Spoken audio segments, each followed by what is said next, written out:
Yes, so good afternoon, everyone. Welcome to the Tuesday, December 8th, 2020 edition of the Bicycle Pedestrian Advisory Committee. Today's meeting is a virtual workshop and not the standard meeting format that you're used to. We have three informational items on the agenda, which I will go over in a minute. Next slide. These are the guidelines for today's session.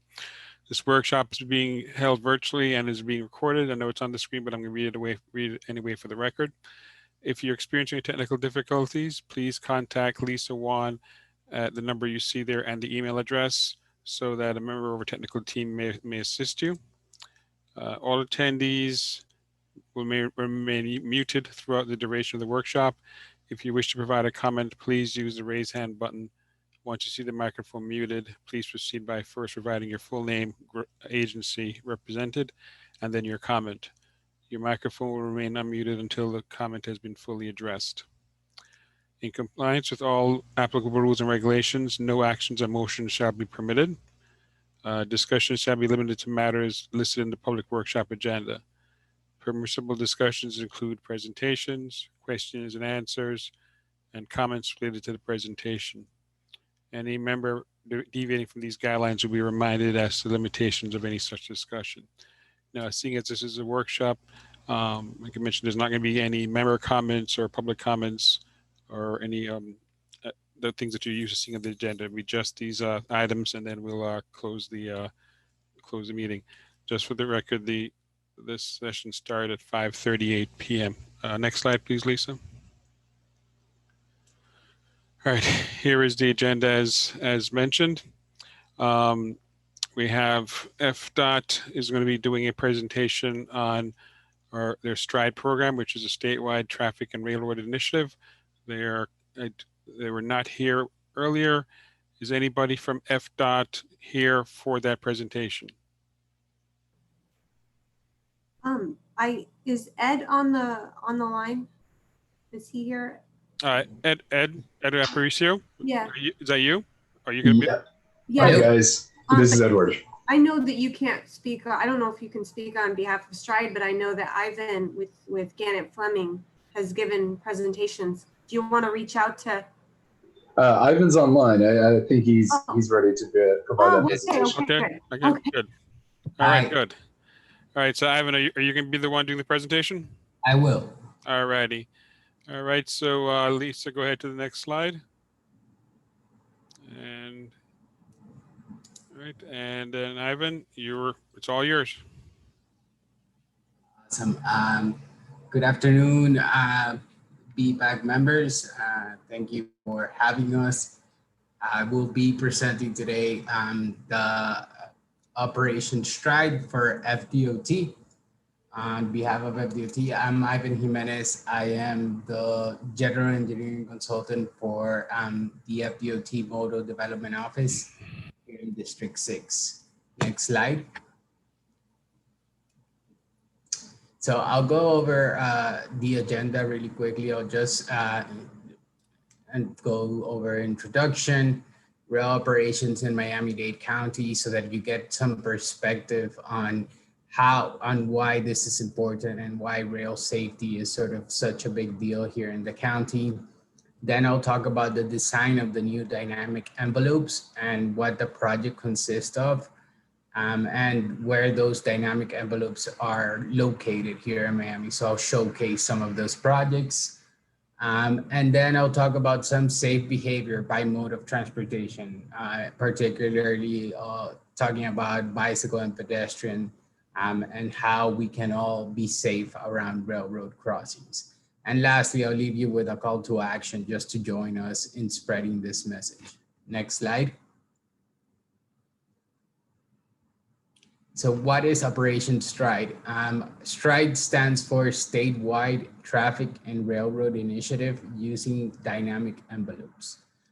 This is sort of a statewide educational campaign on letting people know how to be safe around railroad crossings, but it touches upon these three elements: engineering, enforcement, and education. So with the dynamic envelope comes the engineering component of this campaign. The enforcement comes with our outreach to state and local law enforcement, as well as letting citizens know about the different design and regulations that those sort of pavement markings and signage bring. And then education, reaching out to the general public and to the different local communities so that they're aware of the new engineering aspect of the dynamic envelopes, as well as other safety tips, as I discussed before. Next slide. So the dynamic envelope, or RDE, as we summarize it here, stands for the clearance required for a train to sort of cross any path.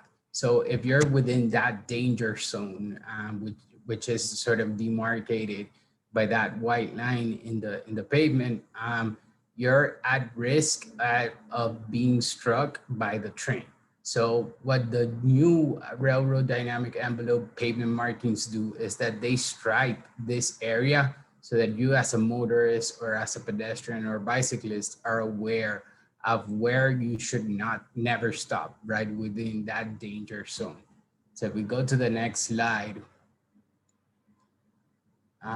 we'll talk about some background of how this all started. So in December of last year, the State Secretary Kevin Thibault announced Operation Stride, and since then, FDOT has been adopting the new design into their operations and engineering manuals and design standards, so that they're now mandated on all state-owned and state roads, state-owned rail crossings and state roads. So these design that the FDOT is leading will occur on any railroad crossing that the state maintains. And this is kind of tricky because there's a lot of railroad crossings and some of them are not within state jurisdiction. And since February, the department has been working on implementing this design statewide on all state-maintained rail crossings. And they have been doing so very rapidly to the point that here in Miami-Dade, we're sort of, all the design is complete and we're just crunching to complete the construction. And this September during Rail Safety Week, we officially launched our Miami-Dade education campaign, which this presentation is part of that education campaign. Next slide. And our ultimate goal is to prevent fatalities on or near rail crossings. So if we can go to the next slide, I'll talk about our education strategy here in Miami-Dade County. We're focusing around the FDOT Operation Stride website, which is there for your information, www.fdot.gov/rail/program/Operation Stride. And we have different meetings. So within this sort of winter season, we've been focusing on meeting local municipalities and citizen committees such as BPAC, so that we start spreading the message this way. Next year, we plan on going out to the public and going out to university, malls, and train stations and trying to reach the average Joe. And with that, we will also be coordinating with different police departments and sister agencies so that they're also aware of the dynamic envelopes. If you follow FDOT at any of the different social media accounts, you will also see Operation Stride post so that you are aware of the different events that we're hosting. We're taking COVID very seriously, and we're trying to do virtual meetings whenever we can. But then eventually we will have flyers and other sort of graphical assets that we plan on distributing throughout Miami-Dade County. If you go to the next slide, we also prepared a PSA video that Central Office is reviewing right now. And hopefully sometime next year, you will see it on the gas station TV whenever you go and put gas throughout Miami-Dade County. And in the city of Miami, there is one of those freebie golf carts promoting Operation Stride. So I encourage anyone that's moving around the city to use this free mobility option. Next slide.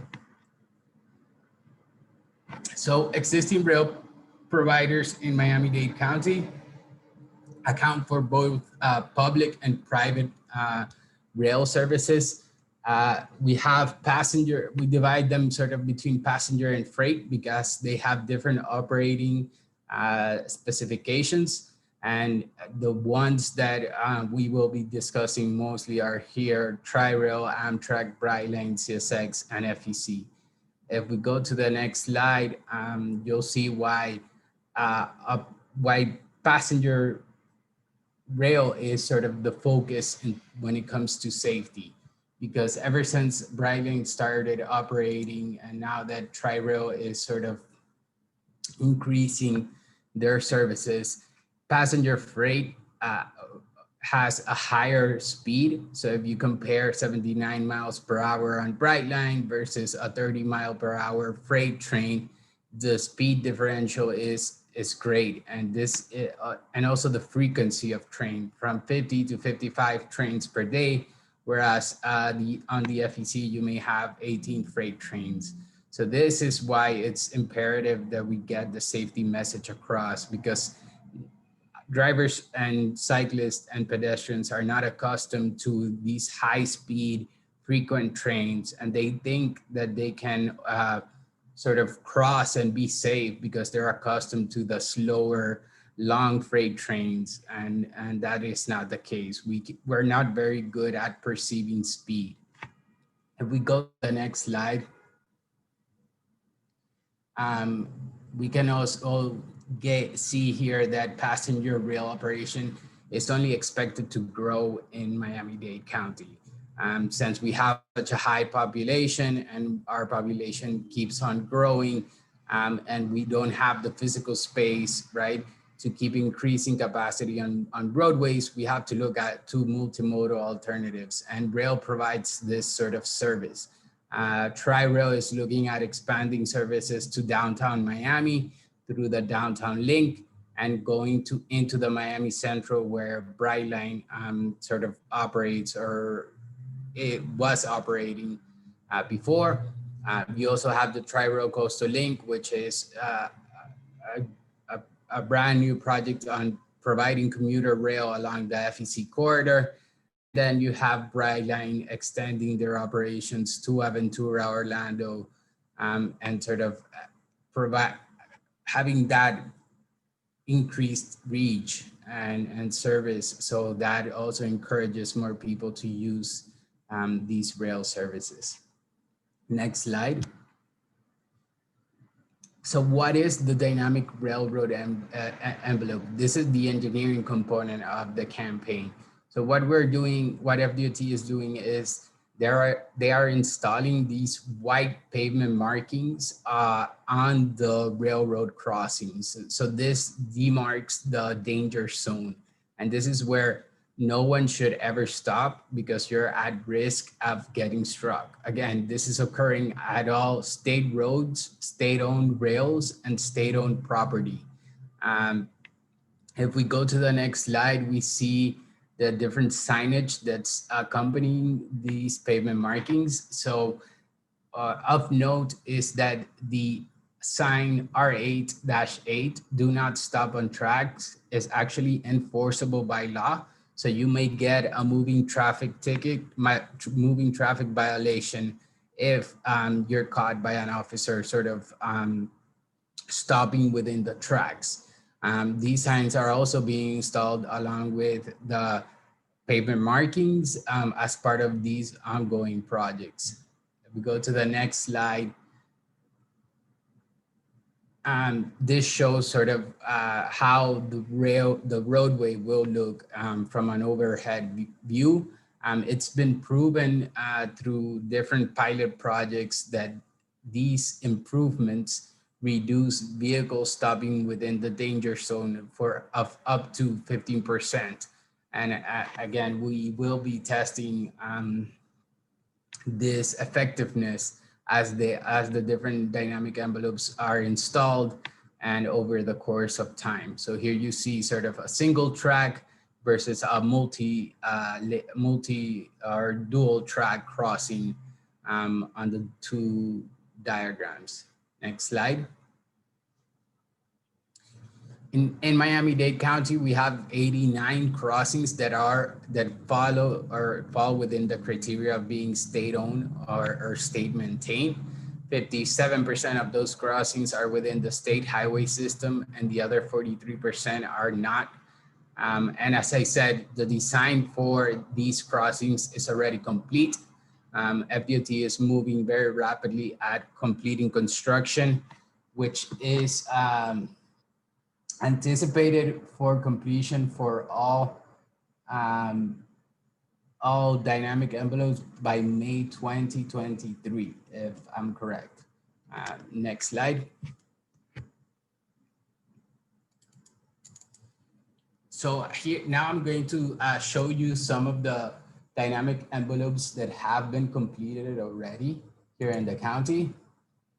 So I'm going to start off with Chrome Avenue, since this one is of interest to the committee, since it has a bicycle path along Chrome Avenue. And you can see here that the X is also marked on the bicycle path. I think this is something that's done when the bicycle path is separate from the sidewalk. So the pavement markings will not go on the sidewalks. They will only go on roadway surfaces, so asphalt surfaces.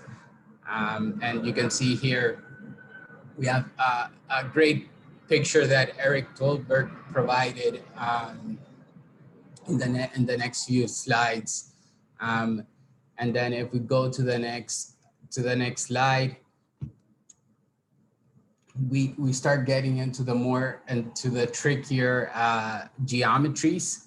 So here we have Biscayne Boulevard near sort of the AAA arena.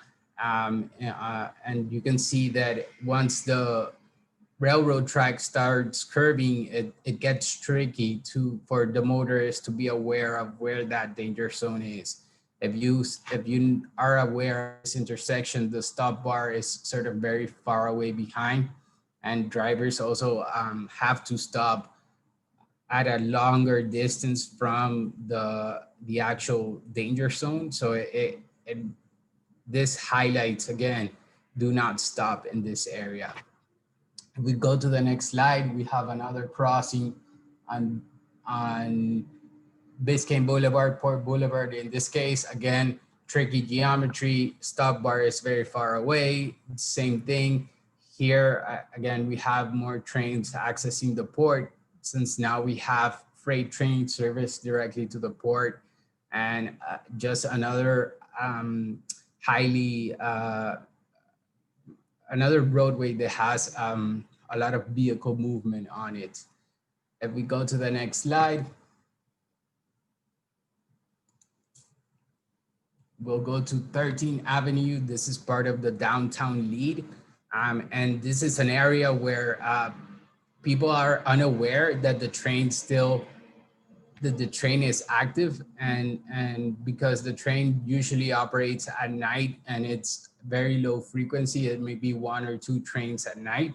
So when people see the gates operating, they think that they're malfunctioning, but trains do happen here. This downtown lead is all over the city of Miami, and it's in sort of a major industrial area. And along this corridor, you also see a lot of the railroad dynamic envelope. If we go to the next slide, this is also part of downtown lead, and you'll see 23rd Street, again, tricky intersection. You can see how the travel lane is almost parallel to the railroad tracks. And again, this is why it's imperative to reach out to the public and let them know that they should not stop within this danger zone. It's tricky again, but there are some crossings of note. This one doesn't apply, but such as Port Boulevard, where there are silent zones and the train does not blast their horns. So it's not only do you have to be aware of how you're driving and where you stand, but you also have to sort of have all of your senses on, because sometimes you may be expecting the train to blast their horns, but there are some crossings where this is not the case. So be attentive. Next slide.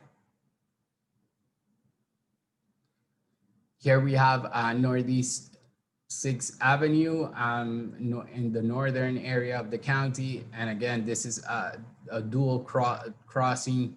Again, just a different example of how these rail crossings are spread out throughout the county. Next slide. And also 27th Avenue, again, a very highly congested roadway. I'll let you sort of see again the wide X pavement marking the pattern that's being installed. Next slide.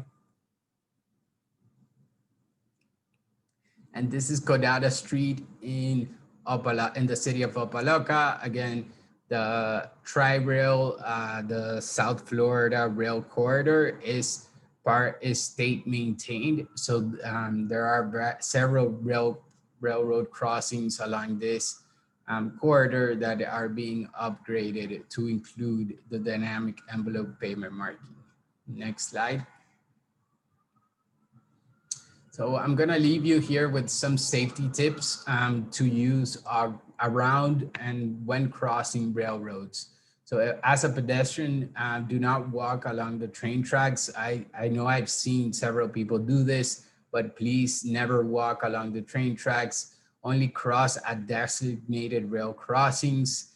As I said, remove headphones and look up from mobile devices. It's not only the sound of the gates or the trains blasting their horns. You have to sort of be extremely aware of where you are and whether there's a train coming when crossing the tracks. Use caution. Trains come at any time, and they are unexpected, and they also come from both ways. Trains cannot stop quickly. One fun fact that we have here on the motorist side is that a train weighs 4,000 times more than a car, so it requires more than a mile to stop. So never overestimate your speed and your stopping. Red light means that a train is coming, and never take photos near a rail track. For cyclists, it is extremely important that you cross at a 90-degree angle.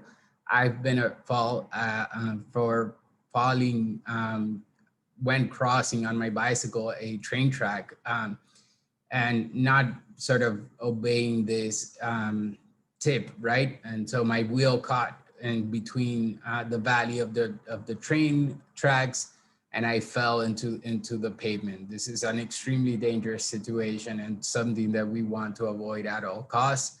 And here in Florida, it is illegal to use your headphones while cycling. So obviously don't do it and be aware of where you are. Next slide.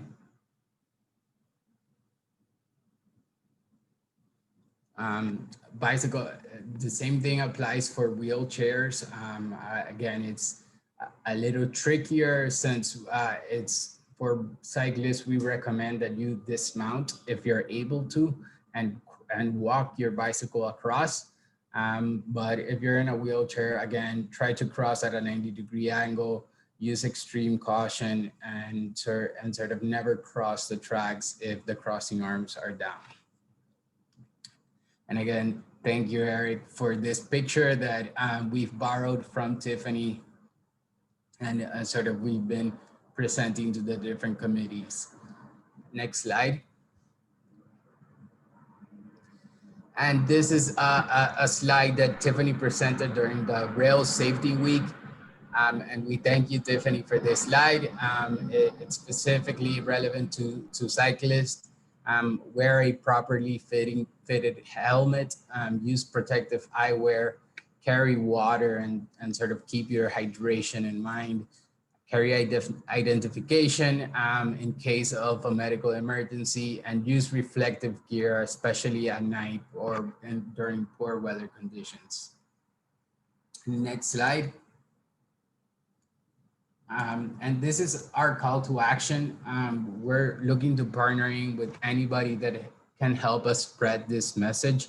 Again, it's anything from letting people know about the dynamic rail envelopes and what they are, of the new projects FDOT is conducting, or simply how to be safe around railroads helps our campaign.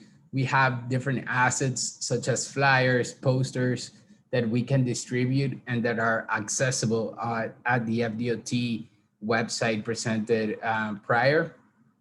So let us know if you have any questions, if you want us to come to sort of some other committee or some other group and present. We're also available for that. And if we go to the next slide, I'll leave you with, we can start the Q&A, but if we go to the next slide, I'll leave you with the contact information for Paola Baez. She's the Senior Project Manager, sort of helping the Modal Development Office at District 6 DOT to implement the different dynamic envelopes. Along with myself, Ivan Jimenez, you can contact me at jimenez@gfnet.com. We're available to sort of present and give you any guidance related to Operation Stride. So now we can open it up for any questions. I see in the chat box some questions from the committee. All right, so Ivan, I'll take it over from here. Thank you very much for your presentation. Lisa, go ahead and leave Paola's slide up. And then I'm going to go and pull the questions that are in the chat. And then after that, anybody else can bring up a question they may want. And we'll do this for, say, 5 minutes or so. Then we'll go on to the next presentation. I'll go with Noel Clellan. Hope I pronounced that correctly. If you want to unmute yourself and ask the question verbally. Sure. My question had to do with the recognition that the higher speed trains are obviously a higher risk for pedestrians, cyclists, and cars. And as you pointed out, that's something that many users of the roads are not aware of. But my question has to do with recognition of that not all of the intersections have to deal with the higher speeds, because in some areas the trains are traveling slow anyway. So is there a preference as far as the upgrades, as far as addressing the intersections that have to deal with the higher speed travel? Right. So the way that FDOT is implementing the different dynamic envelopes is that they're trying to do it as quickly as possible to get to all of the 89 crossings. So they're using existing contracts, existing roadway projects or safety contracts when available to sort of get this dynamic envelope in place and under construction as quickly as possible. Other ones are being implemented sort of on a more programmed basis. And they're doing this, again, they're leveraging their control where they have jurisdiction. If sort of it's a state roadway, it's easier for them to implement it.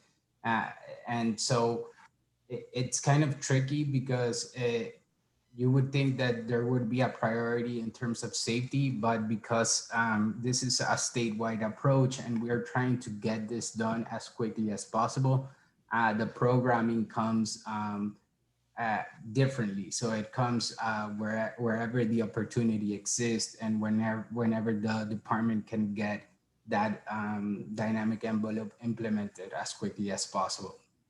Now sorry, Ivan. Yeah, no worries. So to Chair Kevin, Wolford, and the committee. I have Paola Baez on the line. As I said, she's the senior project manager overlooking the implementation. But to answer another component of your question, no, is that the issue with the speed is more of an education issue, and it's trying to let the average driver know that, hey, sort of these high speed passenger train services along the right line corridor cross here, and you have to be more aware when you're crossing the tracks, right? Because the gates will come down and operate whenever the train is coming. So the operation is the same. So what we're trying to do with our education campaign is that next year we will be targeting those areas that have those high speeds and those sort of rail crossings of concern, so that we make sure that we're targeting that population and that we're trying to let them know and be aware of to use caution around the rail crossings. It's something difficult to do, obviously, because anyone can cross a rail crossing at any moment. And especially here in Miami-Dade County, we sort of move all around the county. So if you live further south, it may be that you work further north and you sort of move everywhere. So, but we will try to target those communities that are adjacent to those railroad crossings of concern. All right, And just thank you. to, sorry, Kevin, just to add a little bit on what Ivan say. Unfortunately, the railroad corridors that we have in Miami-Dade County share both passenger and freight trains. So the freight trains are the ones that are very slow and very long, and the passenger are the ones that are super fast and very frequent. So you could be in a crossing that and you could encounter both types of train. So that's why every crossing for us has been a priority, because the dangers are the same, no matter if it's, you know, if it's a freight train or if it's a wider crossing, a smaller crossing, it's the same. The dangers are the same, and we want to educate everybody that the dangers that you face at the railroad crossing are the same. All right. Thank you, Paula, and thank you, Noel. Eric, you had a couple of questions, so I'm gonna have you ask them while you're up. And thank you, by the way, thank you for the pictures, Eric.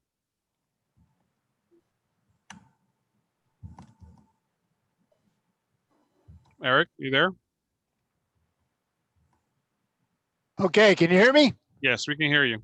Okay, my first question was, were there any warnings for bikes when the tracks are almost parallel, like at the Northwest 23rd Street? Some warning that maybe walk your bike or cross perpendicular or something like that. I realize we're experienced bicyclists and we know, but I'm sure there's a lot of neophytes out there that are going to get in trouble.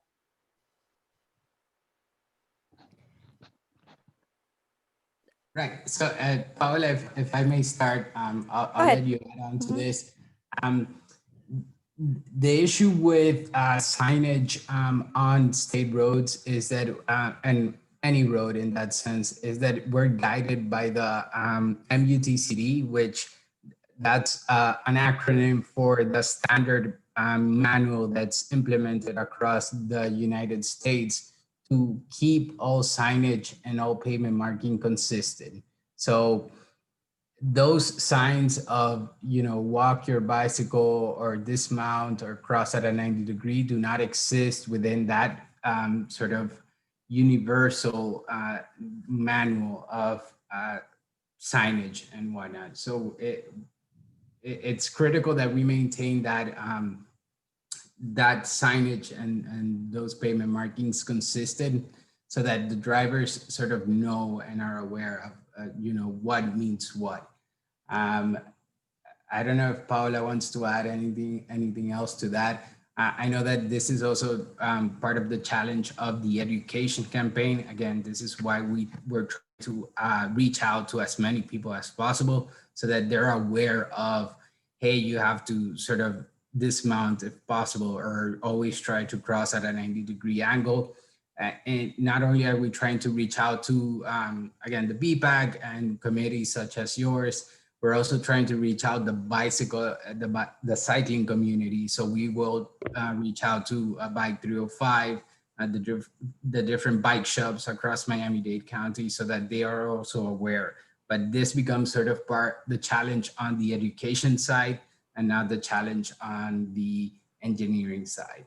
Yeah, and the only thing that I would like to add is that we understand your concern, because this is not the first time that it has been brought up, and a lot of pedestrians or kids going from school, they cross crossings and they walk along the railroad tracks. And we understand that we need to look in more detail into more signage towards pedestrians and bicycle activity. So we'll definitely look into that. And if we need to propose something, this is how we're starting, and we're starting right now with this design that has been approved by the Federal Railroad Administration, that has been that everything is there in the MUTCD, and this is and it's great that we hear this type of comments, because this is like the third time that we hear this type of comments, that we need to think about the safety of more signage, more advice to pedestrians and bicycles. So we'll take that into account and in consideration for future design and enhancements. Thank you, Paula. Eric, do you have any other questions, or were they answered? Yes, I would like to ask that your engineers ask the MUTCD, present the problem and ask them for a sign. If it's not in their catalog, maybe it should be. Mhm. Okay. Okay, next, has the Miami Avenue crossing been fixed to deviate the bike lane when crossing the tracks? I think we were shown a drawing several years ago, but I haven't been through there recently, and I'd like to know if that crossing has been fixed to make the bike lane go at 90 degrees to the tracks, even though the tracks cross the road at an angle. So Ivan, can I start this one? Yes. Okay, so Miami Avenue is not a state road. We are and I think your concern is mostly on the surface condition of the crossing. So we are not responsible for that one, because it's not a state road, and I don't think it's a location where we're putting the dynamic envelope, because we're only doing it on the state roads and on the South Florida Rail Corridor, which is not this crossing. But definitely we'll bring it up to the attention of the county and see what's going on with that crossing. Okay, I also had a question on 67th Avenue near the Metro Rail station. Mhm. That crossing, the road does not cross, the road goes underneath, but the pedestrian path crosses over the top. Is that in your purview? 67th Avenue by the Metro Rail. Is that, yeah, is that close to Sunset Drive? No. No, Sunset is 72nd Street. Right. Okay. 67th Avenue goes north and south, and it's right at the Metro Rail station. Okay. So no, that one is not a state road either. That one is not a state road either. So you mean the M path, right? The path that goes under the Metro Rail, correct? No, I'm talking about 67th Avenue out west. I'm not sure whether it's Okeechobee or Palmetto Station. I think it's Okeechobee Station. The path. You're talking about the depressed section, correct? The depressed section where the railroad. Okay, yes. Okay, so that one is a state road, and you're saying that the pedestrian crossing is at grade, correct? Yes, it's in the air, but it's at grade. Okay. I'm not that familiar with that location, but let me look into it and I will get back to you on any treatments that we're doing in there. But for the dynamic envelope, we're just doing it on crossings that are on the roadway right now, because the dynamic envelope was mainly a measure that we were trying to do it for drivers. I don't know if you noticed that some of the design does not continue throughout the sidewalk area, because it was actually making it slippery for pedestrians. So most of the, we decided not to put the dynamic envelope within the sidewalk area. So this project itself is not addressing that, but if there's a situation of concern there, let us look into it and we'll get back to you. Well, it's a dangerous crossing because there's no road crossing, and the pedestrians and cyclists stand very close to the trains. Okay. All right. Okay. Let Thank me you. look into it. Mhm. Thank you, Eric. I think you have any more questions, or is that it? That's for me. All right. Then the last of the chat ones, and we have is Hank Sanchez Resnick. Hank, you want to ask your question on the audio? I just wondered when Project Stride is going to be fully completed and all of those crossings are going to be done. Ivan, do you want to start that one? Yes, so I just want to correct the record really quickly. The deadline that I gave before was incorrect. So FDOT is looking to complete all of the Operation Stride crossings by March 2022. 22. Correct. But we are about 70% completed already with all the 89 crossings, with construction of all the 89 crossings. So we're definitely gonna complete it very soon, much before the commitment day that was March of 2022. Right. So Thank you. statewide, Thank you. they will be completed March 2022. Yeah. Okay, thank you. All right, thank you. So are there any questions from any participants who did not type into the chat? Going once, going twice. Okay, thank you, Paula, and thank you, Ivan, for your presentation. It's a very important one for safety for everyone involved. So I'm glad you were able to do this presentation here, because I know you're doing it in many of the different committee type meetings around the county. Thank you very much. Thank you for the opportunity. Thank you for the opportunity to be back. All right. And the next item, number 2, is City of Miami Beach, their COVID-19 Open Slow Streets pilot program. And it's going to be either Jose Gonzalez or Josiel Ferrer. I forgot which one. I'm on, Kevin. Oh, Thank you Josiel, very all right. much. Yes. Right. You're up. Very much. Thank you, everyone, for joining us. A lot of familiar names here. And thank you so much for joining us. Just to give you a little bit of background on this project, as you guys may know, with the COVID-19 pandemic, I think the entire fabric of transportation and mobility within our county and within, and the entire world has changed. What we've seen in our city in particular is, with more people working from home and wanting to stay active, we had a naturally, multimodal city to begin with. A lot of people that like to be active on biking and walking as well, and conducting their short trips. And with a lot of people working from home and traffic having dropped so much from March even till now, hasn't fully recovered. We saw an opportunity, just like many other cities throughout the country have done, to take a look at some of our, already low volume streets and try to improve some of those streets by, creating with temporary signage, temporary MOT signage, and some contextual signage, a little program to get people out there and to get people to sort of, share the streets and let people know that the streets are being sort of reprioritized for pedestrians. So that gave birth to the open and slow streets for the Flamingo Park neighborhood. Next slide. Thank you so much. So in general, similar to other municipalities in the country, like I said, we were heavily affected by the COVID pandemic. Just to give you some numbers, in March, we saw traffic go down by 78%, and still today we've seen traffic be down around 32%. So it's still, we still have, a lot of, traffic is still recovering. With the shelter in place and the messages of, staying at home, a lot of people resorted to biking and walking just to stay active, just to, try to fight a little bit of that cabin fever that they were feeling. In addition to that, a city like ours, the industry that we depend on, just like most of the market in South Florida, is in the service and tourism industry.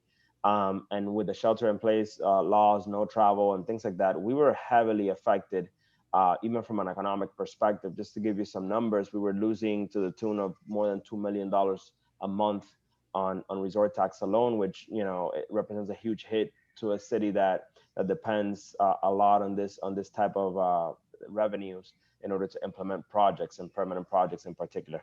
Next slide. So what we based the project on, this was not our bright idea. We were just one of the implementers. The NACTO, which I'm pretty sure all of you are familiar with, developed an implementation guideline that sort of, it was almost like a guideline adjusting to the new normal, and developed some rules for slow streets. I know Oakland was kind of in the first ones to do this. The Boston as well, San Francisco were some of the cities that really moved forward and have implemented this ever since March, pretty much. But NACTO really got on this and sort of put all the ideas together and developed the guidelines. So slow streets are streets where signage is strategically posted to reduce traffic volumes and speeds to a minimum so that people can walk, bike, and travel in cars safely.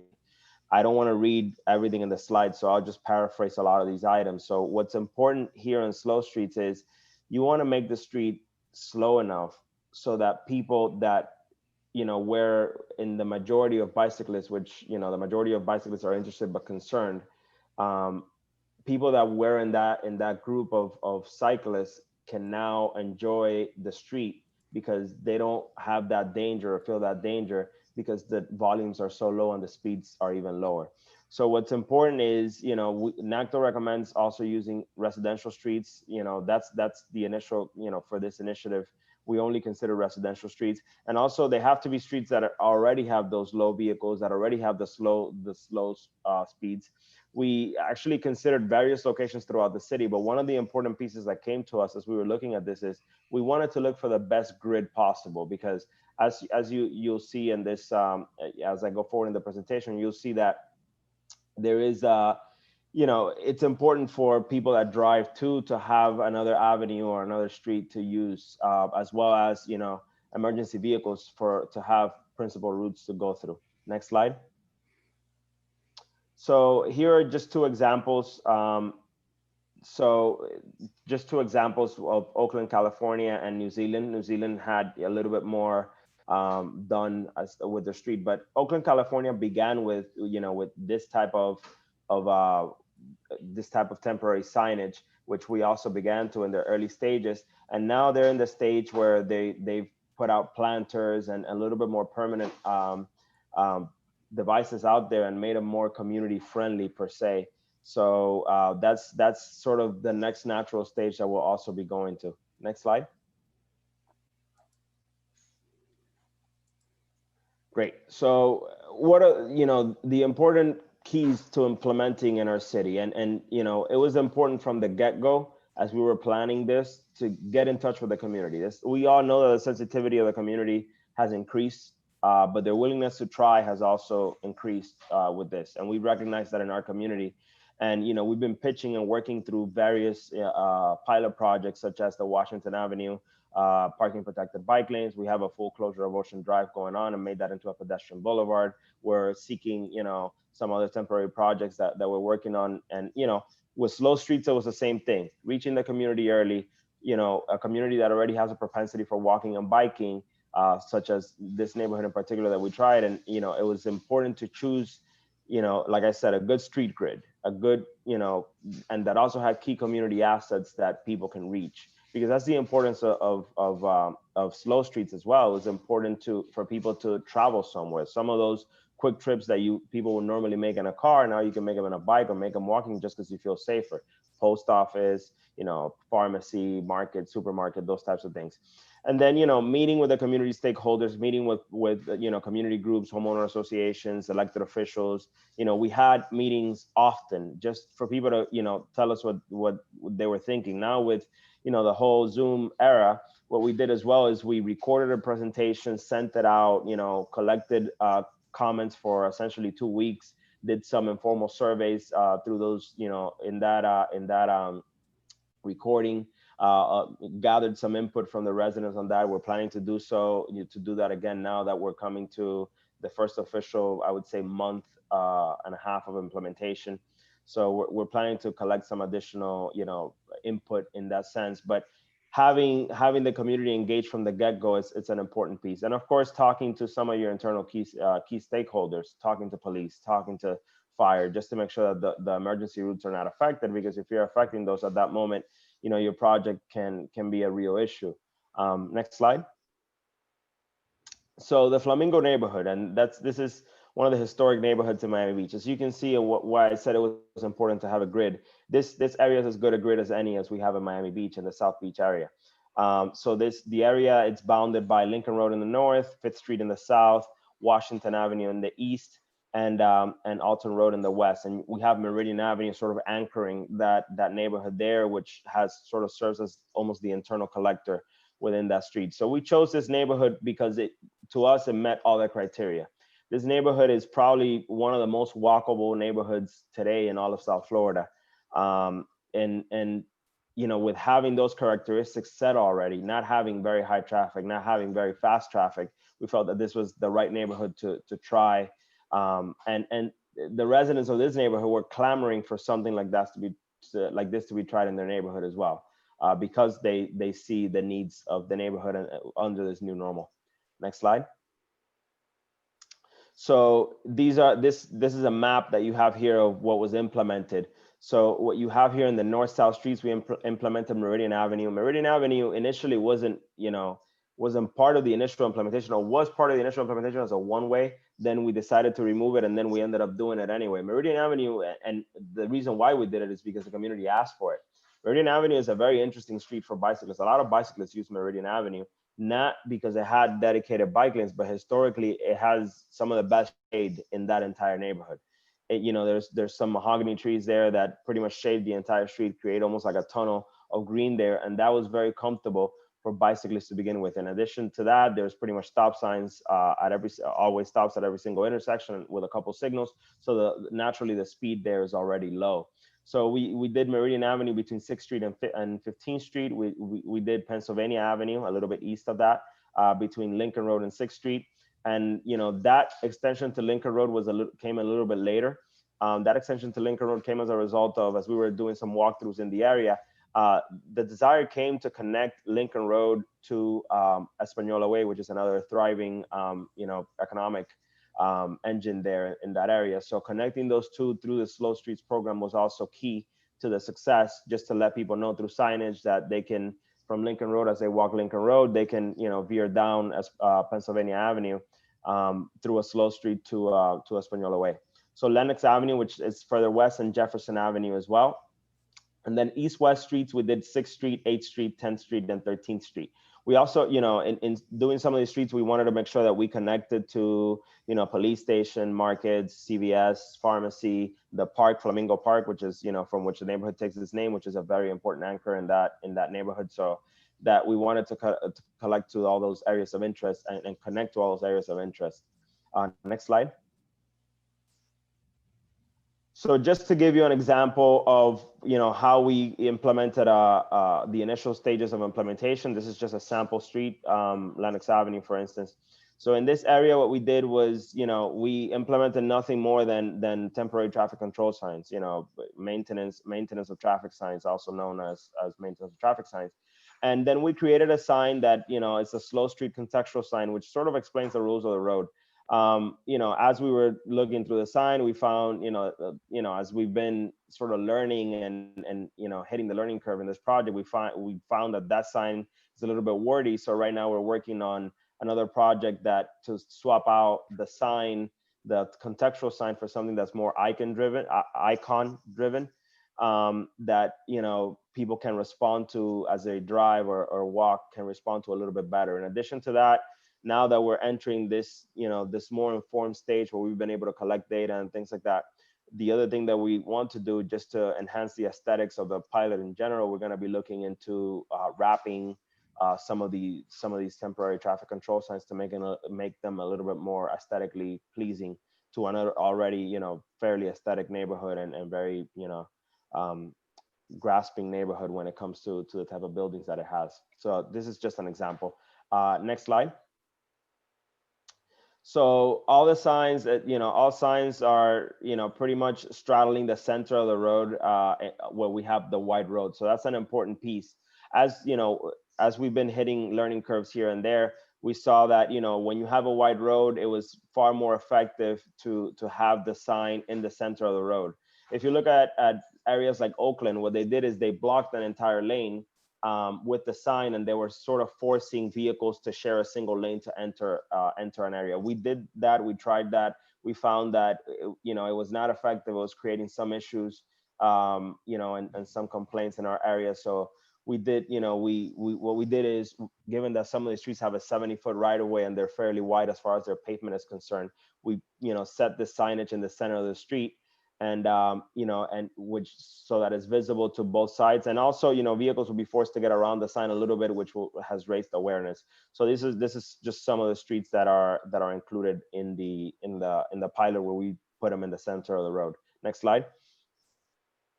So in other streets that are a little bit more narrow and perhaps have a little bit more traffic and things like that, we don't want to impede passage for vehicles and create an unsafe situation. So what we've done in those, we've put them out on the side of the road close to the intersection, just so that, you know, so that folks are aware of it, and you know, they can see what the project is about. In addition to that, it's not just the signage. There's been a lot of education. There's been a lot of walkthroughs. There's been, you know, a project website that's been developed. So there's been a lot of education out there to the public, both motoring, bicycling, and walking public, so that they understand how this works and what the project is all about. Next slide. So, you know, throughout the slow streets, what we've been able to do is we've been able to engage different sectors of the community. This was an interesting walkthrough that, you know, with the newly elected mayor, Levine Cava, there was a walkthrough or a ride along, essentially, that members of staff and members of the public participated on.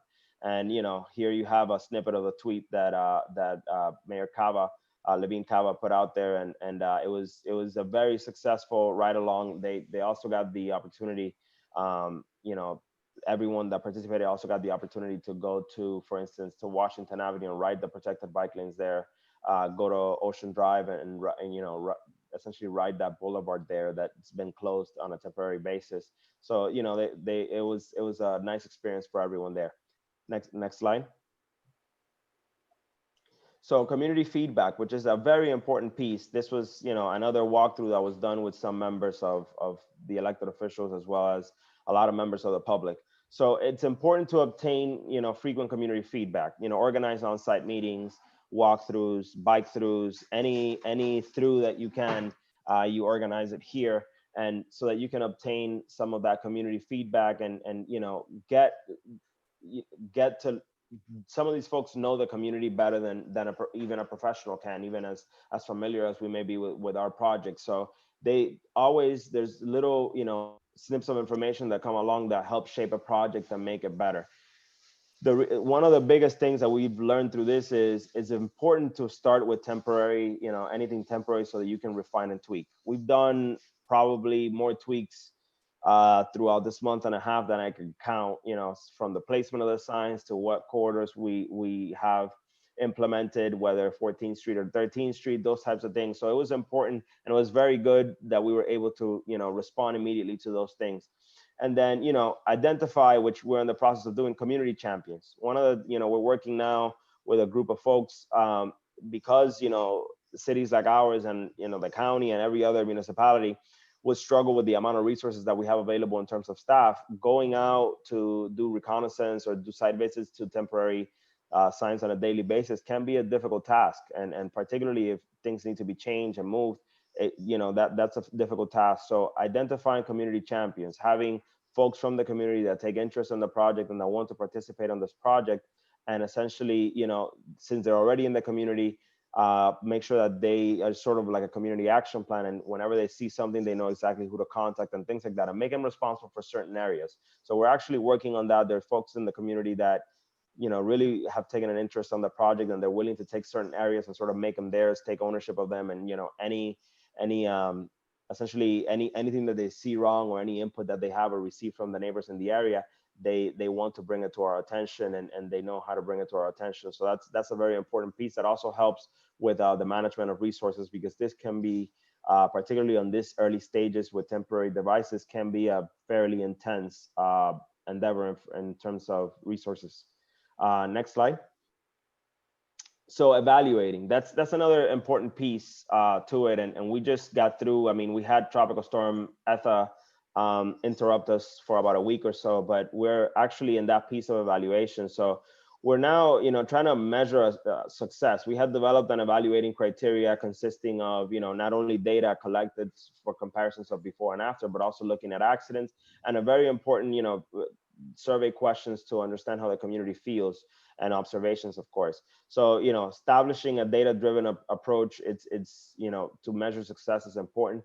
Collecting the data and comparing it to pre-implementation data is very important. Now we're dealing with very special conditions now that we did not have, prior to COVID. So having it, we have to get real, innovative and creative in terms of how we compare this data, whether it's through percentages or how we do it. So that's an important piece to take into account, and perform frequent interviews, and some of those walkthroughs, and some of, every month that goes out, we tap back into the community and see what their feeling is. Do they like it? I mean, so far we've heard a lot of people that like it, and, we've been to some members of the community that don't like it, and don't like it because of aesthetics, and therefore now we're trying to improve the aesthetics of the project as the next step. So, that constant feedback also helps us, improve the project. Next slide. So with that, I'll close out the project. I'll close out my presentation. The only thing that I wanted to tell you is next steps. The next step for us is we're, finalizing, in the process of finalizing our evaluation memorandum, which we will share with the county. The county has been a good partner on this. They've been, they've worked with us on this in the implementation of this, the folks from traffic engineering. And, we're working with them closely. So we'll share with them our implementation memo, and then what our next steps are. Like I said, we got to improve the aesthetics. I think that's one of the first steps that we have to do. We have to improve the aesthetics and the sturdiness of the signs that we put out there. So those are the two immediate steps. And then the other immediate step is, finalizing that community action team that is going to help us, shepherd this project through for as long as it's implemented. As far as timeline for implementation, we don't really have a defined timeline. We're kind of, seeing how the numbers are playing back to us and how the community is responding to it. And we'll make determinations as it goes along. This can also shape a little bit of, future design for this neighborhood in particular, which is going to be important. With that, Kevin, I'll turn it back to you for any questions that the members of your committee may have. All right. Thank you very much, Joselle. We have, I think it was, I think they're more like comments than they were questions. But if they were questions, I'll ask again. Does anybody have any questions that they would like to ask? Actually, sorry, I know I'm not a committee member, but I do actually have a question. Actually, Tiffany, anybody can ask the questions, not Okay. just committee members. It's Okay. not. It's a workshop, not a BPAC meeting. Oh, that's what I thought. I thought we were going the traditional method, but so I do have a question. When tourism or if tourism does start to pick up for some reason, my curiosity is, I know a lot of people still drive when they are tourists, and I just wanted to know, they're not going to know the area, and so they'll most likely be using Google Maps.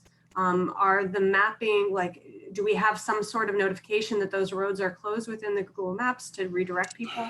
Yes, that's a very good question. And as a matter of fact, we have been working with Google. We understand that it's already in Google Maps. They haven't uploaded it to Waze just yet, but they're in the process of doing so. We have been working with Google for I would say about 2 weeks. and they have told us that it's already on Google Maps. We have checked, and there's been some issues here and there that we found, and we've been actively communicating with them. So we hope that, you know, we'll get all the kinks worked out within the next week or so, or weeks. And, you know, that will be, as long as the project is available, that would be in place in all the, you know, GPS and navigating apps that are used. Excellent. Thank you.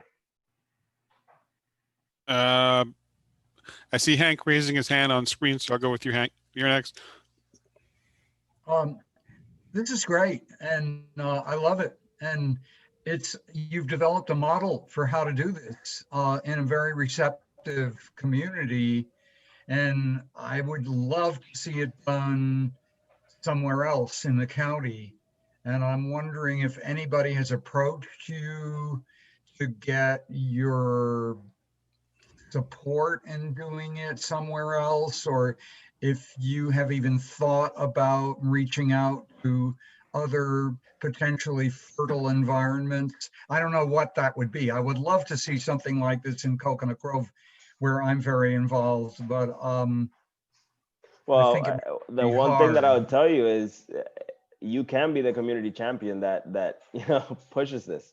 There's definitely a need for community champions to push projects like this forward, and I think that's where it starts. And this was a grassroots project. This was not, like I said, this was not our idea. This was not only done in other areas, but you know, this was brought up to us. You know, we were already thinking about it. We were sort of tinkering with the ideas of what was feasible, what streets were feasible, and then the community started getting behind it. Hey, have you guys seen this? Have you guys tried this? No, we haven't tried it, but we're actually working on it. Okay, we would like to support this. We would like to get behind it. You know, elected officials got behind it.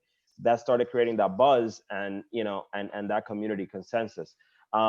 We actually, when we started looking at this, we looked at it in the area of North Beach as well, within our city. That area, we did also a meeting with those folks. Those folks were a little bit less receptive, and we were also a little bit less, less supportive of that area in terms of just their grid just didn't fit correctly what we were trying to do here. So that area did not move forward. Just the grid did not fit correctly. There were already some one-way streets that were, you know, if we closed adjacent streets, we're going to suffer. So it just didn't work out well. As far as having any other city reach out to us, we haven't had that I can remember cities reach out to us. We've been working with the county. The county has asked for some stuff here and there, but we haven't had any other cities reach out to us. But, you know, we would be happy to help out anyone else, you know, would like to implement. Let me just say, knowledge. I'm reaching out to you right now. I'm very involved with the coalition in Coconut Grove that is called Grove Connect, and it's really an effort to re-envision mobility in Coconut Grove. I probably should make a presentation to the BPAC about it at some point. It's very unofficial and informal. It's all volunteer, and that is a problem, I think, because your project is staff driven, and I think that if we ever get anything going, we're going to have staff really behind us. But we do have a pretty good volunteer effort. Can we get your presentation? Yes, I think Kevin has a copy of it, and you know, if not, I'll be happy to. And I should have put my contact information here at the end of the slide. But you know, Kevin, feel free to reach out, you know, share my contact info to any of the members here, and I'll be happy to answer any questions and share the presentation. Yeah, all BPAC presentations are put on the TPO website afterwards for the public to access whenever they want. So I will I'll send the link to that to you, Hank, so you can upload it. Thank you.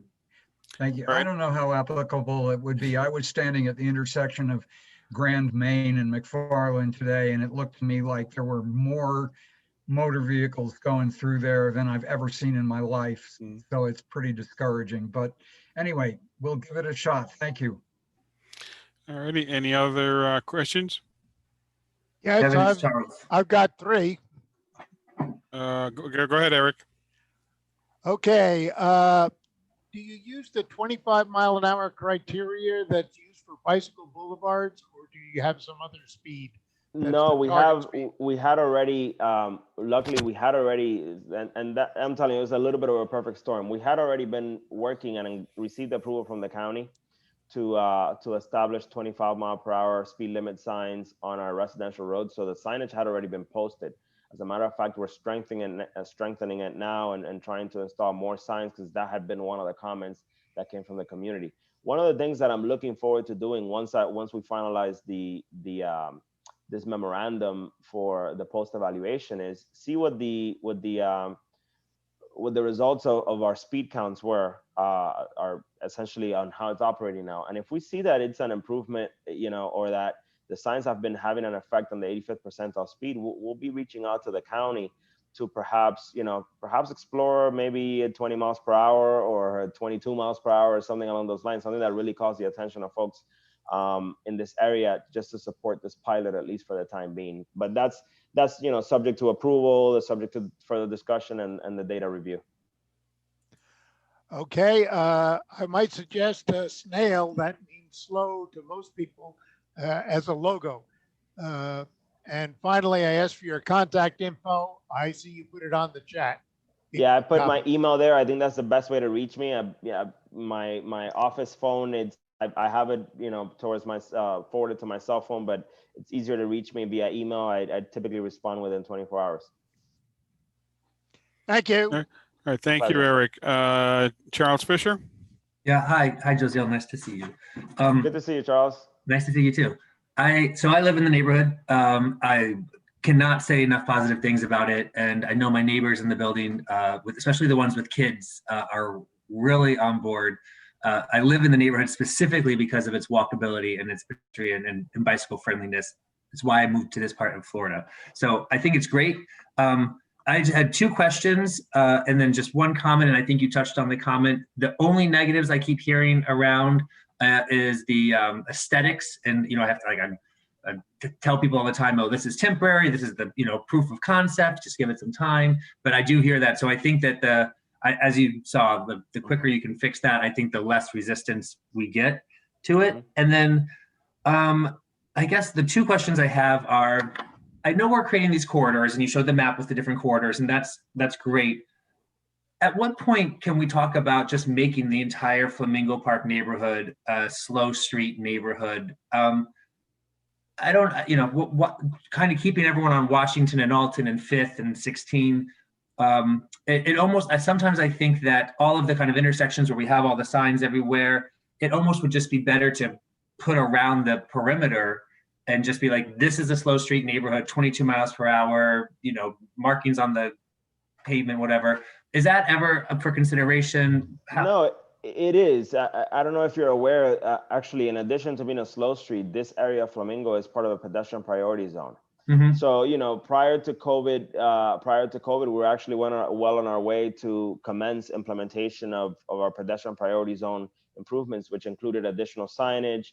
We were actually going to start, pursuing some of the traffic calming items, taking a look at some of the non-signalized intersections in the area and taking a look at how we calm those, and maybe like a neighborhood traffic circle or things along those lines, something that make the area a little bit more walkable, and those intersections where people would tend to speed a little bit, make sure that we handle those. We were actually starting to, and there are items on there that we still have in our queue to work on, such as signalized intersections, making sure that nobody has to press a button, making sure that those types of things. Those are things that we're still working on.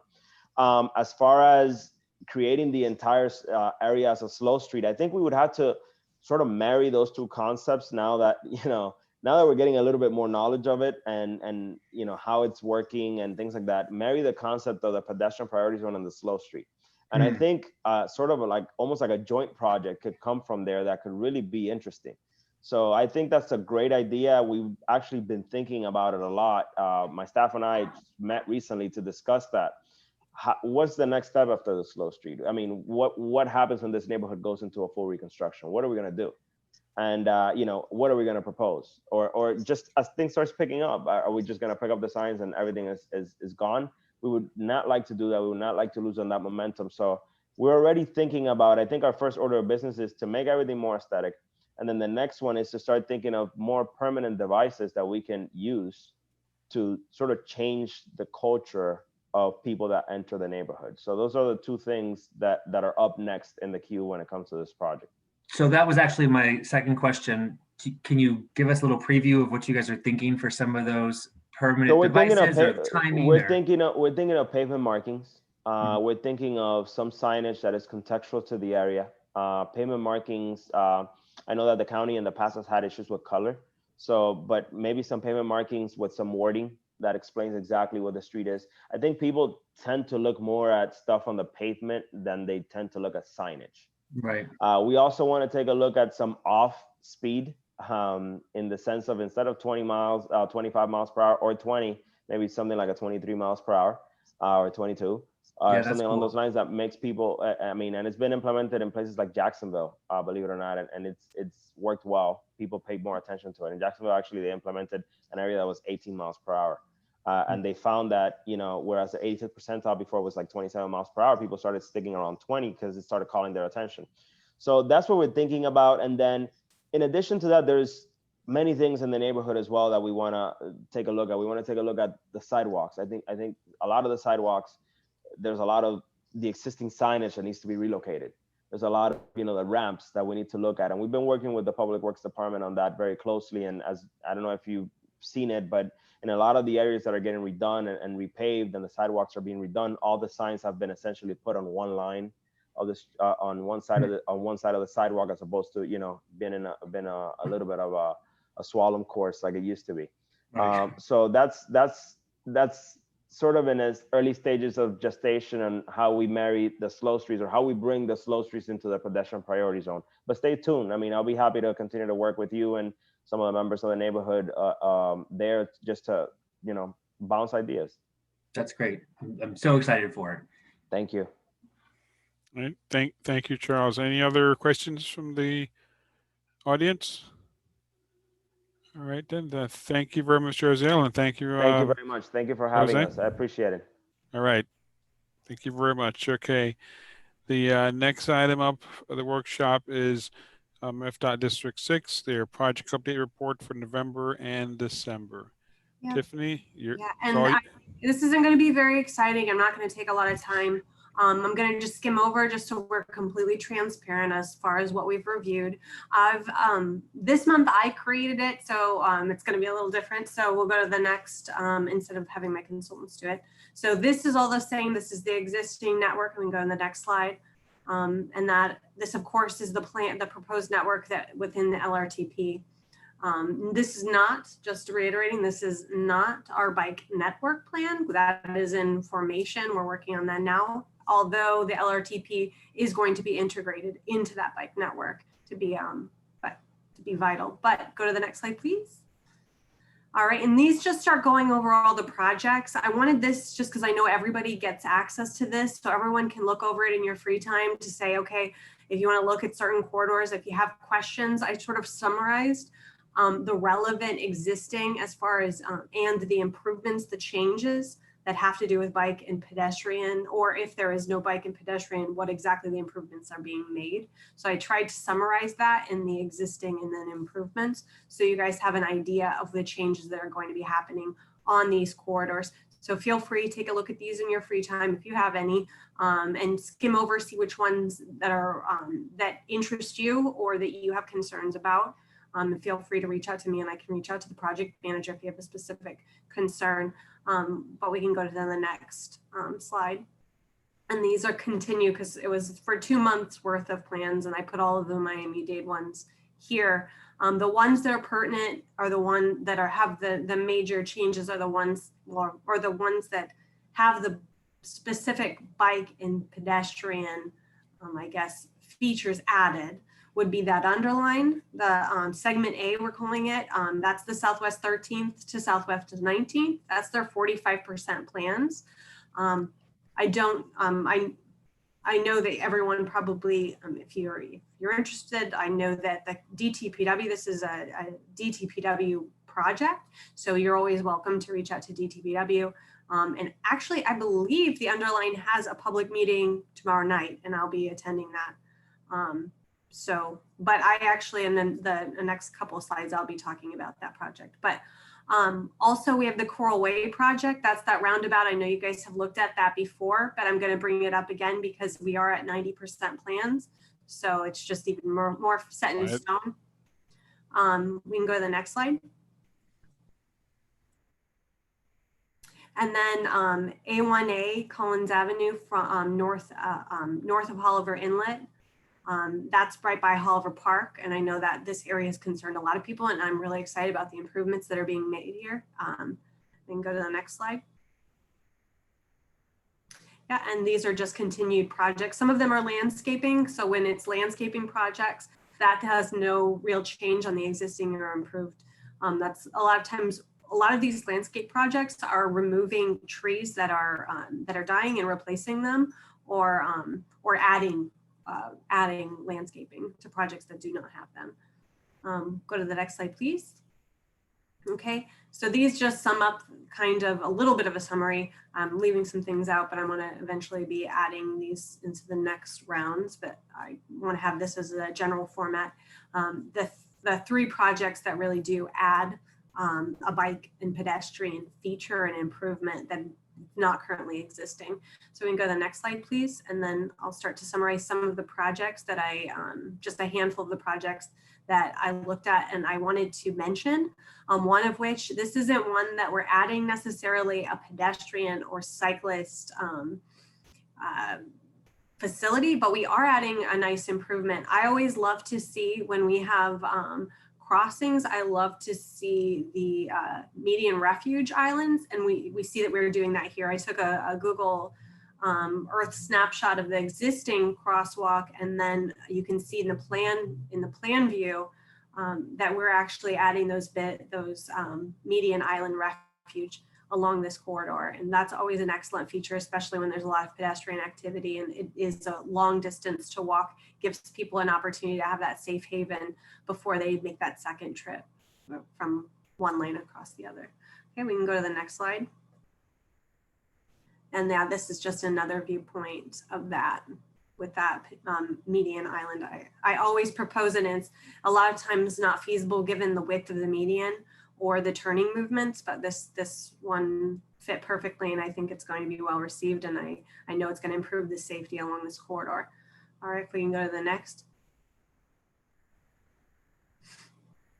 All right, and now this is just a little bit of an idea of the underline. I know based on conversations that at 45% plans, they are going to be making quite a few more changes slightly to the alignment. I know to, of course, the amenities and to a lot of the features. At 45%, we're still fairly, well, DTPW is still fairly early, but the reason that the reason why I'm presenting it is because I did review it, because this was funded partially with LAP funding and well, Sun Trail funding. It comes through FDOT since we're one of the funding sources and we review it. But this is, I want to reiterate, this is a DTPW project.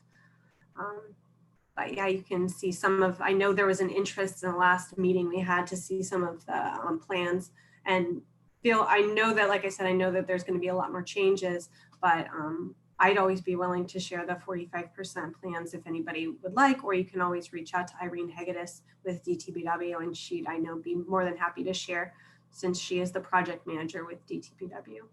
All right, we go to the next slide. All right, and this is something that I am so grateful that we're going to be doing. Anybody that knows this intersection, I live right over here. This is something I have to face all the time.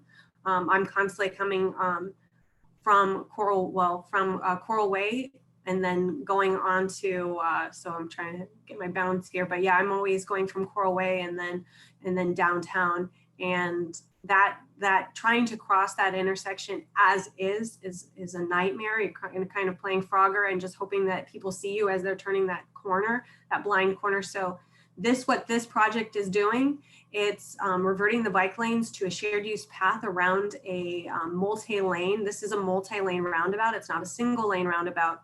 If it was a single lane roundabout, if we could potentially have done that, which we cannot because of the traffic volumes, but if we could have done that, we could have kept the bicyclists in the same lane as the cars through the roundabout. Since it is multi-lane, it makes a dangerous situation for cyclists to share the facility with the road, with the cars through the roundabout. So in this instance, we have to divert them to a shared use path around the outside, and that's a 10-foot shared use path around the outside. And then the crossings to cross will actually be signalized. So it's perfect. It will be completely safe. Going from something that's you're taking a chance every time you're crossing, and I just thank God every day that I have my full mobility, and I'm, you know, not somebody that's dependent on a wheelchair or somebody that has any other mobility issues that would slow me down, because along this current design you're having to sprint across and just hope that people see you. But this one right here will have a nice, safe, signalized crossing opportunities. And also that roundabout, like all other roundabouts, are traffic calming devices, so it will help slow down the traffic on Coral Way as well as into downtown and on 13th. So I'm very excited for this project. I love to see what we've added here in the safety measures. All right, and go to the next. And then, of course, Collins Avenue from Hollover Park Inlet, we are adding, I know that we as FDOT, one of our approved products list, green pavement is not on our approved product list. I know the county and the local municipalities, a lot of them will use green asphalt.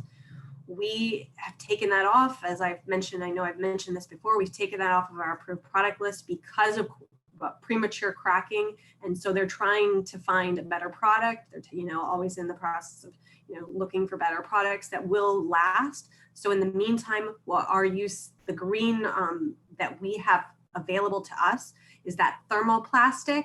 It's kind of like a film that goes over the asphalt. It gets heated like a sticker almost, and that it's because of the cost, we can only put that in conflict areas. So we are adding the green thermoplastic to the conflict areas along this stretch of by Hollover Park.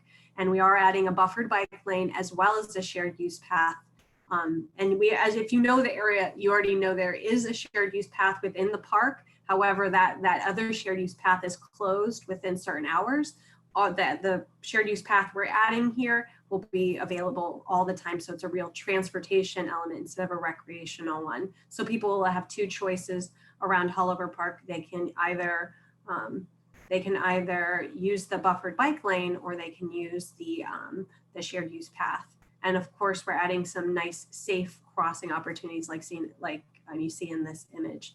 And of course, added signage, what we always do when we're adding a bike, because currently there is no bike facility at all here other than that path within the park or the trail within the park. So we are adding signage as well to accompany. But I'm very excited. I know that the public support in the county has all been very, very involved, and a good reason that this is coming about. So very thankful to all of our partners. All right, you can go to the next slide. All right, and then I'll just talk about the progress that's made with the bike ped. Well, a little bit of the progress, then I'll switch to Ed, because I know Ed can give a little bit more about the gap analysis that we've been working on. But we're making final tweaks to that mass email that's going to go out to all the municipal partners. I'm hoping to start those meetings early next year. So, but I'll have Ed, if Ed could just summarize a little bit of the process and where we are currently, I'd be greatly appreciative. Of course, Tiffany. Good evening, everybody.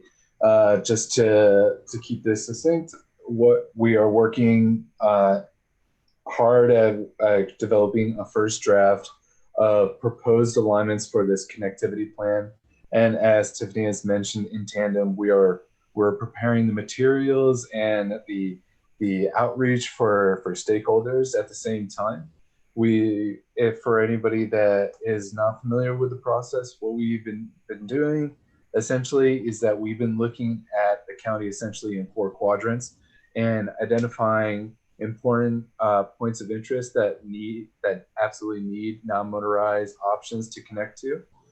That includes schools, high job sectors, population density, but it also includes municipalities downtown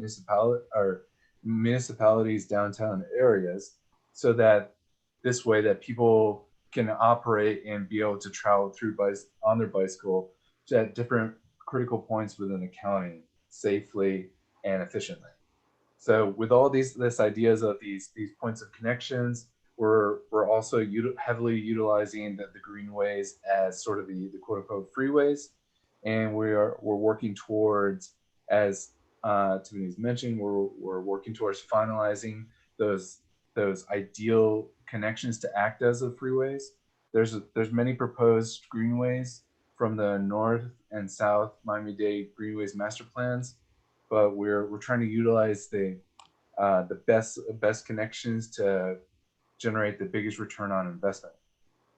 So the idea is for those in the early 2021, with those 4 workshops of those 4 quadrants of the county, we want people to have an opportunity to really focus in on their areas of the county to provide ideal feedback that they have a greater affinity for, and so that we can have an optimized network to be able to move forward within Miami-Dade County for the future. I think that covers everything, Tiffany. If there's anything else you would like to speak on.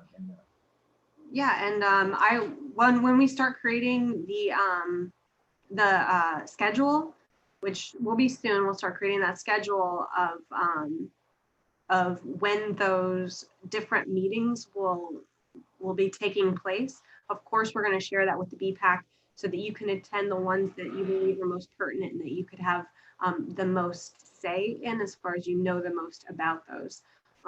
So I know, for instance, the ones that have more to do with Coconut Grove, I know that Hank most likely will want to attend, and the ones that have more to do with Miami Beach, of course. I can't remember, as actually Coconut Grove and Miami Beach might be in the same. Did we include them in the same, Ed?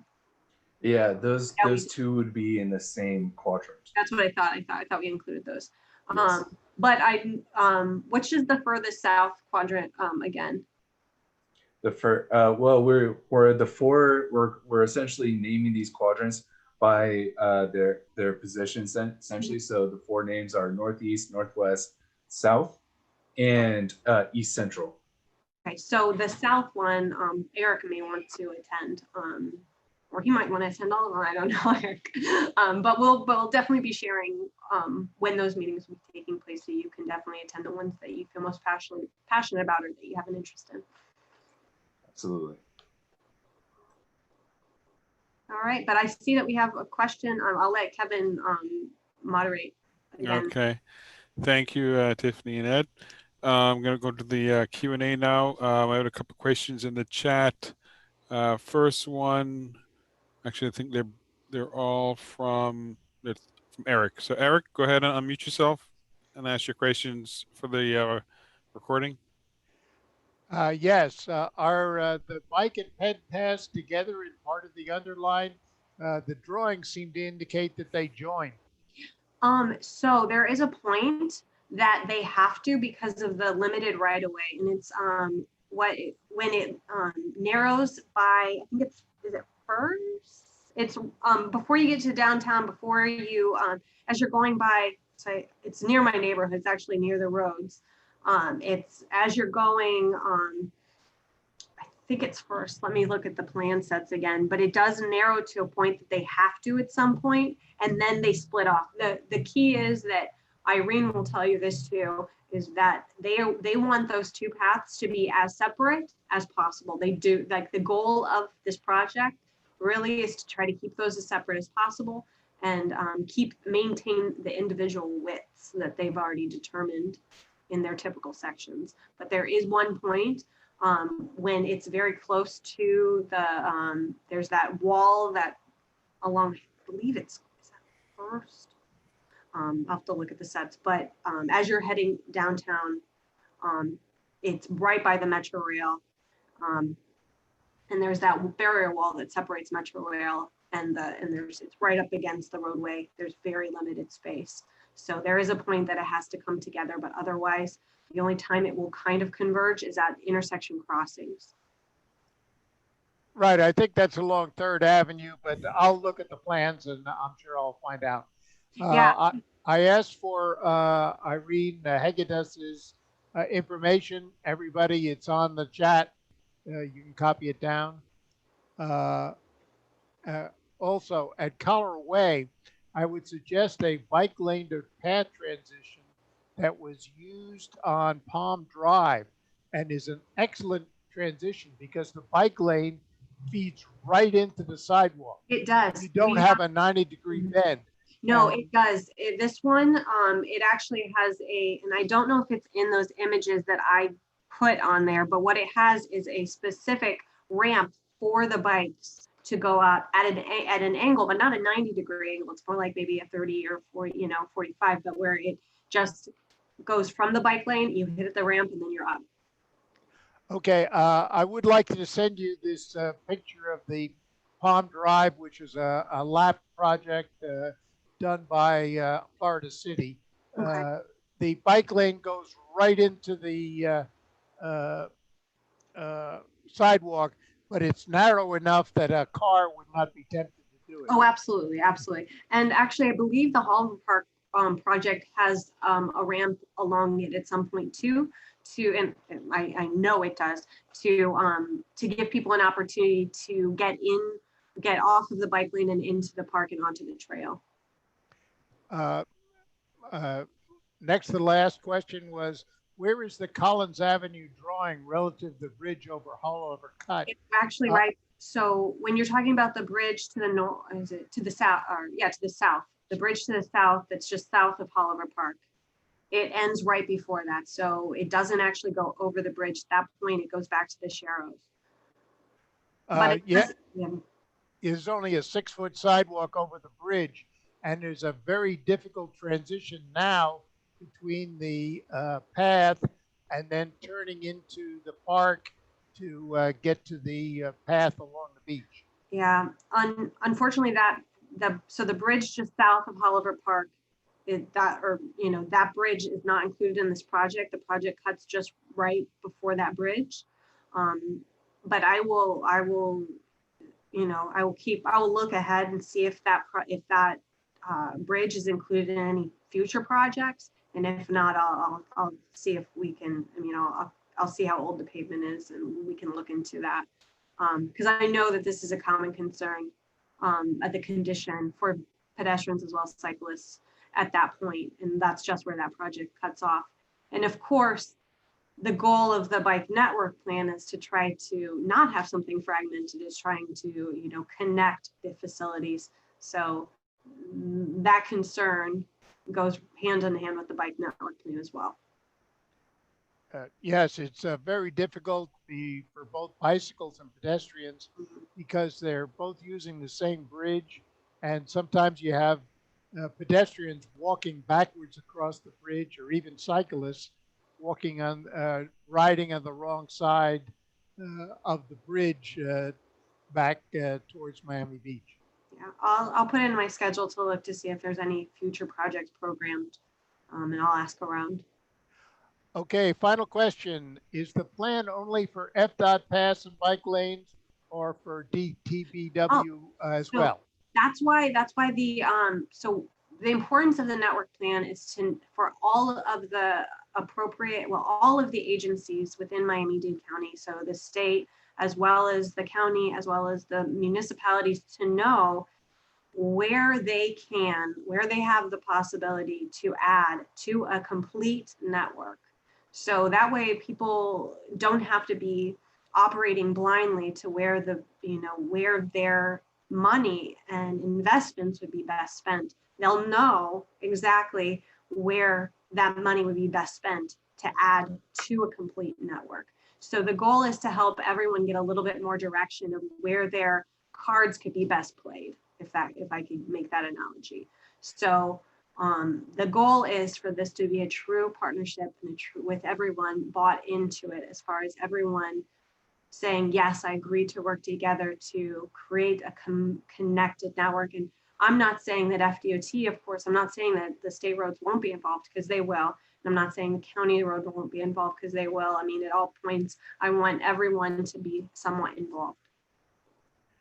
Yes, you've just finished, or almost finished Chrome Avenue. The bike lanes are finished. The path is almost finished. Still a few bumps and things on the path.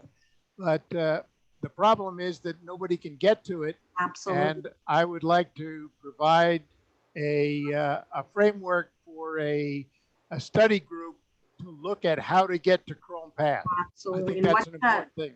And what's the best mechanism? And I mean, definitely if you wanted to look into the existing conditions and what's the best in the existing conditions for the short term, but also say, okay, this would be the best in the long term. And definitely then if, I mean, but that'll be of course part of the network plan. I don't know. Ed, have we already established a connection within the network plan? Because we don't have the maps. I don't have the map pulled up right now. But Ed, do you know if we've already established those potential connections or potential best connections to Chrome Avenue? Yeah, so we were looking at, again, always trying to at least harken on the historical connections mapped out by those master plans from so long ago. But for example, one of the connections, the east-west connections that we're hoping to utilize, or at least to push forward further, to push forward further, is, I mean, it's going to be US 41 on Southwest 8th Street from Southwest 137 Avenue to Chrome Avenue. I know it's a high-speed roadway. It's going to be tough to get that as low stress as possible. That one, yeah, the current facility on that, I would say, I mean, because I know that there's a bike facility currently on 8th. Very high stress. And it's a very high stress. I never see anyone using it. I'm not surprised. With that, it would definitely need to be separated. It would need to have physical separation. So we would have to analyze the feasibility of putting something with separation or moving, because I know there is the canal that lies along it. So we would have to either look at the opportunity to separate that facility or put a parallel trail aligning with the canal. That's right. That's right. And that's the ideal situation. Some of these connections that we have right now with this network plan, they're going to be difficult in pushing forward in terms of their feasibility. We can create an endless list of hurdles that some of these facilities can go through. But the reality is that the county, and I know I'm harking to the choir here, right? But we have to try to push harder to be able to make these physically protected facilities, to make those critical connections, not just to Chrome Path, but to other places in the county, correct? The key is if we all know where we need to fight those battles, instead of trying to fight them everywhere, we're going to be a lot more effective. And we're actually going to not be as because I feel like a lot of times we're so busy trying to be like, well, which one should I do? Which one should I do? Well, now we'll know, we'll have direction about which battles we really do need to fight. And if we are all in agreement of the connections that need to be made, then I think we'll have the support of all of our agencies to get it done and to include and to make the necessary sacrifices to get it done. But of course, there is also the public input that needs to be considered too in all points. So that's going to be another hurdle. But first things first, let's try to identify where the gaps, those vital gaps exist, see the options that are there, and see the most feasible one. And then from there, we can start the future phase. That's right. And so that's probably would be one of the most contentious connections for Chrome Avenue. But other opportunities, of course, the Black Creek Trail would be a fantastic opportunity for a connection. Well, there's of course we're looking at opportunities for the southern terminus of the Chrome Path Trail. Looking for opportunities to extend it as far down to Homestead, and to hopefully in the far future to be able to make a really solid connection for down to the Keys for that ecotourism for bicyclists. Well, and I know within Homestead, we couldn't extend the bike lane through and the trail through Homestead there. That's why it ends at the terminus that it does along Chrome Path, because of the fact that that specific corridor south through Homestead is a freight route. It's and it's historic, and so they had all had the agreement that it was going to be a parallel corridor, one of the city roads that was going to host that facility. So we just have to make sure, though, that these type of discussions that were had years and years ago are not something that's lost. And we also don't want the conversations we're having now on a day-to-day of, yeah, I'll get that done. We want to have a place that is formally documented and that everyone is not only reminded but held accountable by everyone else that, hey, yeah, you said that. Remember, you said that you were going to put that in there, and you agreed to that. So, and if not, give us a clear explanation of why, and we can come up with another strategy. Well, the thing about the bike lanes from 296th Street to 312th Street, there were bike lanes there, and they were taken out when the street was moved from 2 lanes to 4 lanes. Unfortunately, that's the way it is. We really need to get a good bicycle bypass to get around the downtown section. Absolutely. So you can get down to the end of the M path. And Homestead had a resolution stating years and years ago, stating that they would accommodate one of the parallel facilities. So there was a plan in place. It just was never documented in such a place that, like how we're trying to proceed into the future, where it's in a place where everyone has an eye on it and can see it progress. That's right. Yes, they have a plan, but it's a terrible plan. It goes all the way out of the way, and I think you have to really revisit that bicycle bypass. Thank you. Understood. Will do. I have a question from Charles Fisher. He's been waiting for a while. Go Hi, ahead, Tiffany. Real fast, I saw 2 lines that was not highlighted on the notes, and that was the Julia Tuttle bike lanes, eastbound, westbound. Okay. Did we talk about that in a previous meeting? And I'm sure we did, and I missed it. Are those on the shoulder, or are they separate paths? The Julia Tuttle, unfortunately, those bike lanes are getting removed on Julia Tuttle. And they're getting removed because they're making a transit-only facility or transit-only lane on the shoulder there. So that facility, and that's out of my control. That's something that has been asked on multiple occasions from the county, as well as I think the city of Miami Beach. So transit loops and more frequently. So I guess they were going to be on the road, and now you're saying that they want to use the shoulder for a dedicated bus lane.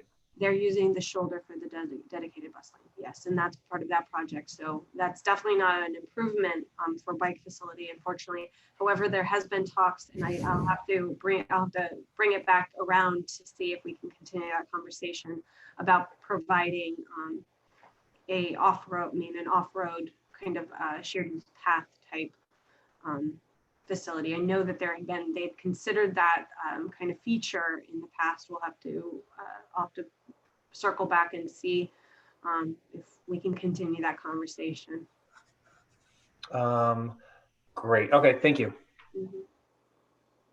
I think that's planned for 395. Oh, for the MacArthur? The shared use path? The Julia Tuttle was No, this was 395 up north. 195 is up north. 395. Yeah, 195 is Julia Tuttle. Yeah, 195 is Julia Tuttle. Okay, sorry, 195. Yeah. Okay. All right. Any other questions from the public? All right. Thank you very much, Tiffany and Ed. Our next BPAC event, I'll call it event. It'll be January 12th of 2021. So this ends tonight's workshop. Thank you all for attending, and we will. If you all have a good holidays, whichever holiday you you acknowledge or celebrate, I should say, and see you next year. Time Bye. right now is 7:27. Go ahead and stop the recording, Lisa. Bye, everyone. Happy New Year. Happy New Merry Year. Christmas. Merry Christmas. Okay, happy holidays. Merry Christmas. Merry Good Christmas. night.